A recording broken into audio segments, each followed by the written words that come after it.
Hello YouTube and welcome back, or welcome to my channel. In this video, I'm going to be doing something a little different. A lot of you might know that there was a big update this morning for Warzone. A lot of weapon balances, a lot of gameplay changes, and I just kind of wanted to go through and kind of break down all the relevant ones for Rebirth Island, because that is what I play for the most part, and I know a lot of you guys do too. So those are really the most interesting changes to me, and there are a lot of patch notes, so I figured I'd make a video, kind of break it down, and mention all the most important things that you need to know. I'm going to be going through this pretty quick, but if there's anything that you want to know in the patch notes, I'm going to leave a link down below and you can go check them out for yourself, but these are the things that I think are the most important, specifically for Rebirth Island. Starting off with a really big change, we have the stim has been nerfed finally. I've been wanting the stim to be nerfed for a long time. I think it's run its course, it was broken, and I'm hoping that this will be a really good change. Next, we have a really interesting one, decreased buyback costs. So you will now only have to pay $3,000 to buy back your teammates. I know this isn't like a huge change for Rebirth, but you know, after the Rebirth countdown's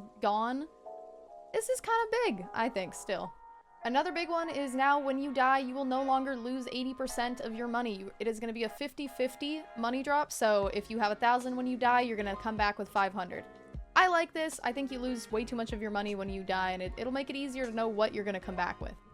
Now this is really exciting. There's going to be improved footstep audio. Apparently. Allegedly.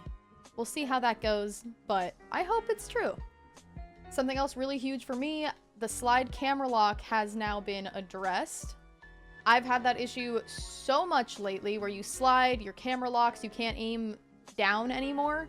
I really hope that this fixes it because that's been really bothering me lately. Another huge change, the health increase that has already been introduced into Caldera is now going to be introduced into Rebirth Island. So instead of 100, you'll now have 150 and totaling to 300 when you have plates. I think this is a good change. I think higher health overall is going to be good. Another really big change that I'm actually very excited about is this change to the HUD. Here's a picture of some of the changes. Basically, you're going to now know when your teammates have gas mask kill streaks, self-reses. You're going to know how many plates they have, and it's actually going to total up your cash, and it'll tell you if you have enough for loadout, enough to buy back teammates. I think this is a really cool change. I think this will be really nice. It's a good, like, quality of life change. Another thing you guys might have already heard of, there's a new SMG in the game, the H4 Blixen. I've heard already that it's pretty broken, so we'll see if they adjust it pretty soon, but I'm excited to try it. It looks pretty cool. Now, there were a ton of weapon balances, so I'm just going to go through some of the most important ones. If you want to see every single weapon that was changed, I will link the patch notes so you can go check them out.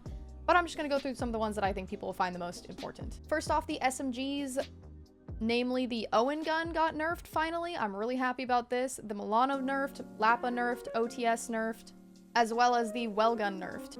As far as the buffs go with SMGs, the Armaguerra got buffed, which I think the Armaguerra was already pretty good, so I think this will be potential meta here. Moving along to the ARs, the AK-47 nerfed, C-58 nerfed, AMAX nerfed, FARA nerfed, and the XM4 nerfed, sadly.